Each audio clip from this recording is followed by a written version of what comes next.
എനിക്ക് ഒരു തെറ്റ് പറ്റിപ്പോയി. മനഃപൂർവ്വമല്ല, ഓർമ്മപ്രശ കൊണ്ട് പറ്റിയതാവും.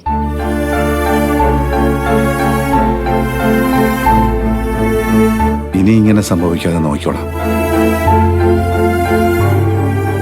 ശ്രദ്ധയോടെ എല്ലാം ചെയ്തോളാം.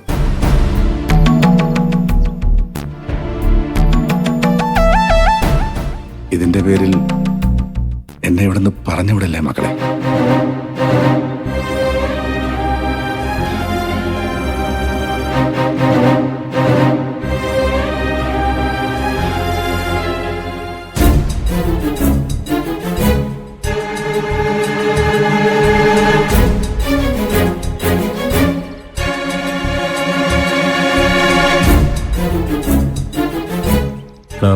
നിങ്ങൾ പുറത്തു പോയി എന്തെങ്കിലും കഴിക്കും, ഞാനും ഇറങ്ങാം.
ഇന്ദ്രേട്ടന് തോന്നുന്നുണ്ടോ അദ്ദേഹത്തിന് ഇങ്ങനൊരു അബദ്ധം പറ്റുമെന്ന്?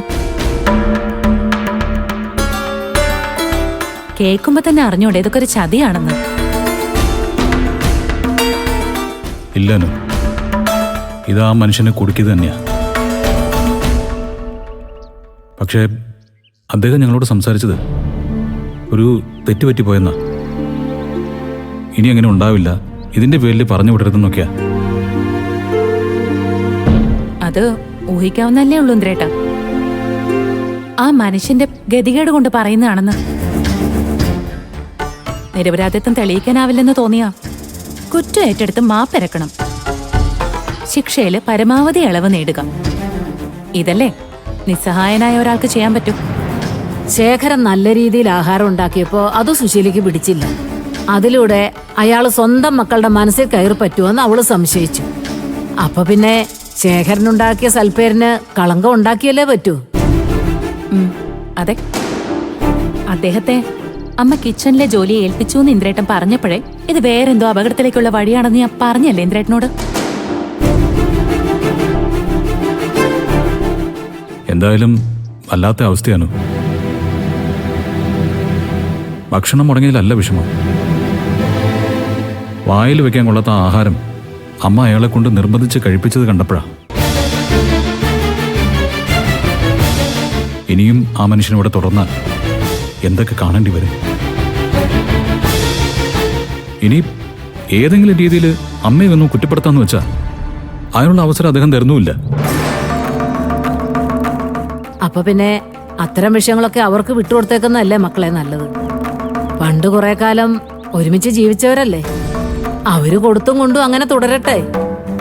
നിങ്ങൾ മക്കളത് ശ്രദ്ധിക്കാതിരുന്നാ മതി. അതെങ്ങനെയാ ഭാനുമേ?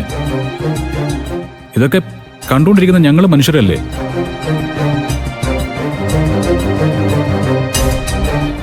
അദ്ദേഹം അർഹിക്കുന്ന ശിക്ഷയായിരിക്കും ഇപ്പൊ അനുഭവിച്ചുകൊണ്ടിരിക്കുന്നത്.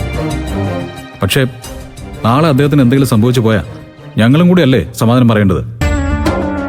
ഇന്ദ്രേട്ട, അങ്ങനെ ഒരു സിറ്റുവേഷൻ ഒന്നും ഉണ്ടാവില്ല. ഇപ്പൊ തന്നെ അദ്ദേഹം എല്ലാം സഹിച്ച് മുന്നോട്ട് പോകാൻ ആഗ്രഹിക്കുന്നതല്ലേ. അതിന് അദ്ദേഹത്തെ സമ്മതിച്ചില്ലെങ്കിൽ അതായിരിക്കും നിങ്ങൾ അദ്ദേഹത്തിന് കൊടുക്കുന്ന ഏറ്റവും വലിയ ശിക്ഷ. അതെ മോനെ, ശേഖരൻ കുറ്റം ഏറ്റെടുത്തതുകൊണ്ട് സുശീല വീണ്ടും അവനെ ആ ജോലി ചെയ്യാൻ സമ്മതിക്കും. അവളെ അവന്റെ മുൻപിൽ ഒരു ലക്ഷ്മണരേഖ വരച്ചതാ. ഇനി ശേഖരൻ അതിന് പുറത്തു കടക്കില്ലെന്ന് സുശീലയ്ക്കറിയാം. പക്ഷേ ഇതൊന്നും ഒരു കുടുംബത്തിനകത്ത് നടക്കാൻ പാടില്ലാത്ത ഭാനുമേ. അമ്മ ഇതിൽ ജയിച്ച നാളെ സോന അവളുടെ ഭർത്താവിനോട് ഇത് കാണിക്കില്ലേ? പുതിയ തലമുറ കണ്ടു വളരേണ്ട കാര്യങ്ങളൊന്നും അല്ല ഇത്. അതുകൊണ്ട് ഞാൻ ഇതിന് ഫുൾ സ്റ്റോപ്പ് ഇടാൻ തീരുമാനിച്ചിരിക്കുക. ആ അല്ല, ഇന്ദ്രേട്ടൻ എന്ത് ചെയ്യാനാ ഉദ്ദേശിക്കുന്നത്? അത് എനിക്ക് ഈ കാര്യം അച്ഛനുമായിട്ടൊന്ന് സംസാരിക്കണം. അദ്ദേഹത്തിന്റെ അഭിപ്രായം കൂടി അറിഞ്ഞ ശേഷം ഒരു തീരുമാനം എടുക്കാന്ന് കരുതി ഞാൻ വന്നത്. അയ്യോ, അച്ഛൻ ഊണ് കഴിഞ്ഞ് 1 മണിക്കൂർ റെസ്റ്റ് എടുക്കുന്ന സമയം. ടാബ്ലറ്റ് കഴിച്ച് കടന്നിട്ട് 10 മിനിറ്റേ ആയിട്ടുള്ളൂ. മയക്കത്തിന്ന് ഉണർത്തി ഇങ്ങനൊരു കാര്യം സംസാരിക്കണോ? അത് വേണ്ട. അതുകൊണ്ടാണ് ഞാൻ അനുവിനോടും ഭാനുമോടും എല്ലാം പറഞ്ഞത്. അച്ഛൻ ഉണരുമ്പോൾ അനു അച്ഛനായിട്ട് സംസാരിക്കുക, എന്നിട്ട് അഭിപ്രായം ഒന്ന് അറിഞ്ഞു വയ്ക്കുക. ഞാൻ വൈകിട്ട് ഷോപ്പ് അടച്ചു കഴിഞ്ഞിട്ട് വരികയോ അല്ലെങ്കിൽ വിളിക്കുകയോ ചെയ്യാം. എന്നാ ഞാനും കൂടെ ഇറങ്ങുക. അല്ല, ഇന്ദ്രേട്ടന് ഊണ് കഴിച്ചില്ലല്ലോ. ഇവിടുന്ന് കഴിക്കാം. ഭാനുമ ചോറ് ഇരിപ്പുണ്ടോ? ഓ, ചോറുണ്ട് മോളെ. കറികളൊക്കെ ഇത്തിരി കുറവാ. എന്നാലും ഇന്ദ്രൻ കഴിക്കുകയാണെങ്കിൽ ഞാൻ പെട്ടെന്ന് ഉണ്ടാക്കാം മക്കളെ. മോൻ വാ, പട്ടിണി കിടക്കണ്ട, വാ. വേണ്ട ഭാനുമേ, ഇപ്പോ കഴിക്കാനുള്ള മൂഡിലല്ല ഞാൻ. ഭാനുമ വെറുതെ അധ്വാനിക്കുന്ന എന്തിനാ? ഞാൻ പോട്ടെ. അല്ല, ഇനി കടയിലിരിക്കുമ്പോൾ വിശപ്പ് തോന്നുകയാണെങ്കിൽ ഞാൻ പുറത്തു പോയി കഴിച്ചോളാം. ഞാൻ ഇറങ്ങുക. അല്ല, ഒന്നും കൂടുതലായിട്ടൊന്നും മനസ്സിൽ വെക്കണ്ട. ഒരു പ്രശ്നം ഉണ്ടാവുമ്പോ അതിനുള്ള പരിഹാരം എവിടെന്നെങ്കിലൊക്കെ ഉണ്ടാവും. ശരി ശരി.